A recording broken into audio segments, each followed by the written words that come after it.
अभी भी लोग कह रहे थे कि 29 साफ हो जाएगी, तो लोग कह रहे थे। उसको कहना अपोजिशन का कहने दीजिए, उससे क्या।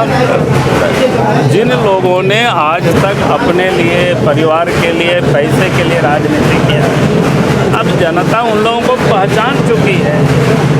अब उन लोगों को जनता ने अब पूरी तरह से नकार रही है। ये बिल्कुल स्पष्ट है चुनाव में जीता। महिलाओं की भी बड़ी भूमिका रही है छत्तीसगढ़ आप लोगों को ताकत देने में। क्या कारण रहा कि वहाँ और प्रत्याशी कारण बिल्कुल राजनीतिक पंडितों को धोखा दे दिया? नहीं, राजनीतिक पंडितों को किसी को धोखा नहीं दे। बीजेपी तो कहीं कोई धोखे में नहीं थे। बीजेपी शुरू से कह रहे थे। आपने HM का बार बार बात सुना है कि छत्तीसगढ़ में आश्चर्यजनक रिजल्ट होगा, और हम तो लोगों को बताएं कि हमारे साथ जब चुनाव प्रचार समाप्त होने के बाद हम हवाई जहाज़ से वापस लौट रहे थे, उस जहाज़ में कांग्रेस के भी नेता लोग लौट रहे थे, जो कि प्रचार समाप्त हो गया।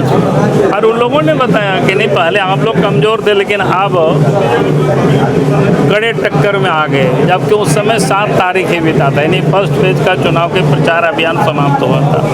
उसके बाद फिर सेकेंड अभियान फेज, तो काफ़ी सीटें बची हुई थी। सर, लोकसभा चुनाव में कितना इम्पैक्ट पड़ेगा? क्या काम की वहाँ पर बीजेपी? सब योजना, सब एक तो हमने कहा कि देश के प्रधानमंत्री नरेंद्र मोदी जी की जो गारंटी है, जनता को उनके ऊपर पूरा भरोसा है और लोगों ने भरोसा जताया। और चुनाव घोषणा पत्र में चाहे वो माँ बहनों के लिए योजना हो, किसानों के लिए योजना हो, चाहे MSP वगैरह जितना भी चीज़ें हैं, क्योंकि लोगों को लगता है कि भाई बीजेपी ही जो कमिट करती है जनता के बीच, उसको पूरा करती है। कांग्रेस पार्टी जितनी भी कमिट करती है, वादा करती है, कभी वो पूरा नहीं करती है। सत्ता में आने के बाद वो वहाँ से मुकर जाती है। तब जनता ने इस बात को सबकी बड़ी जदयू के लोग कांग्रेस पर बरस रहे हैं कि इन्हीं के कारण से सब हार हुई है। अभी ये उन लोगों की मामला है कि किस कारण हुआ, उसमें हमको कहा है बीच में ले आ रहे हो बीजेपी। 2024 में किस तरीके से देख रही है? जो 2024 तो मैंने बार बार कहा, भाई देश में फिर से नरेंद्र मोदी जी के नेतृत्व में सरकार बनेगी, और झारखंड में भी भारतीय जनता पार्टी के नेतृत्व में भारी बहुमत से। सर, आदिवासियों का जो ट्रेंड दिखाई दिया वहाँ पे छत्तीसगढ़ के जो बस्तर का संभाग है, वहाँ पे आदिवासियों ने बीजेपी को चुना। देखिए, आदिवासी स्वाभाविक, हमने कहा कि आदिवासी स्वाभाविक रूप से, कि आदिवासी देख रहे हैं कांग्रेस ने तो 50-55 वर्षों तक देश में राज किया, लेकिन आदिवासी क्षेत्रों में कुछ भी काम नहीं किया।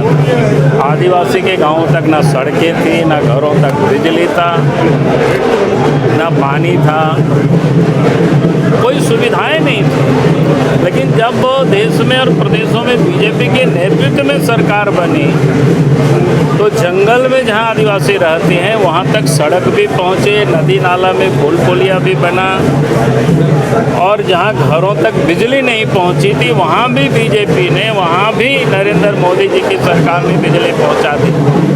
तो स्वाभाविक रूप से, और सम्मान भी जो आदिवासियों को जो बीजेपी ने दी है, आज भी भारत सरकार के मंत्रिमंडल में 8-8 मंत्री हैं, ये कभी नहीं हुआ था। और उसके साथ साथ देश के राष्ट्रपति भी आज आदिवासी समुदाय से आते हैं, महिला है श्रीमती द्रौपदी मुर्मू। तो ये देश के आदिवासी जान रहे हैं, देख रहे हैं। अगर हम झारखंड को ही ले, यहाँ भी देखिए, कांग्रेस तो इतने वर्षों तक राज किया था, यहाँ के लोग अलग राज्य के लिए लड़ाई लड़ रहे थे, कांग्रेस ने कभी भी नहीं बनाया। बीजेपी की सरकार बनी तो यहाँ के लोगों की भावनाओं का सम्मान किया और अलग झारखंड राज्य बनाया। आज आदिवासी उस बात को रिलाई कर रहे हैं, कि समझ रहे हैं कि भाई हमारे लिए कौन हितैषी है, तो जो इनके लिए हितैषी हैं उनके साथ अब आदिवासी खड़े हो रहे हैं। खाली थोड़ा उनके बीच में जाके जागरूकता पैदा करने की